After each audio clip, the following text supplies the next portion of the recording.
आपण पाहत आहात नाशिक खबर न्यूज, जनतेचे हक्काचे व्यासपीठ। आंतरराज्य टोळीतील 3 सराईत आरोपी जेरबंद, घरफोडीचे 3 आणि मोटरसायकल चोरीचा 1 गुन्हा उघड। नाशिक शहर गुन्हे शाखा युनिट 2 ने आंतरराज्य घरफोडी टोळीचा पर्दाफाश करत 3 सराईत आरोपींना अटक केली आहे। या कारवाईत घरफोडीचे 3 आणि मोटरसायकल चोरीचा 1 असे एकूण 4 गुन्हे उघडकीस आले असून आरोपींकडून 1,16,600 रुपयांचा मुद्देमाल जप्त करण्यात आला आहे।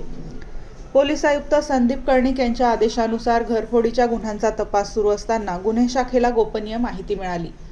त्यानुसार पेठ रोडवरील मेघराज बेकरीजवळ सापळा रचून संशयास्पदरित्या फिरणाऱ्या तिघांना ताब्यात घेण्यात आले।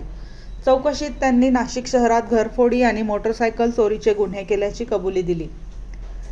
अटक करण्यात आलेल्या आरोपींमध्ये नंदुरबार, गुजरात आणि मध्य प्रदेश येथील आंतरराज्य रेकॉर्डवरील गुन्हेगारांचा समावेश आहे।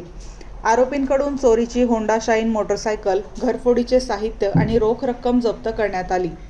या कारवाईमुळे म्हसरूळ पोलीस ठाण्यातील मोटरसायकल चोरीचा 1 गुन्हा तसेच पंचवटी, उपनगर आणि मुंबई नाका पोलीस ठाण्यातील प्रत्येकी 1 घरफोडीचा गुन्हा उघडकीस आला आहे।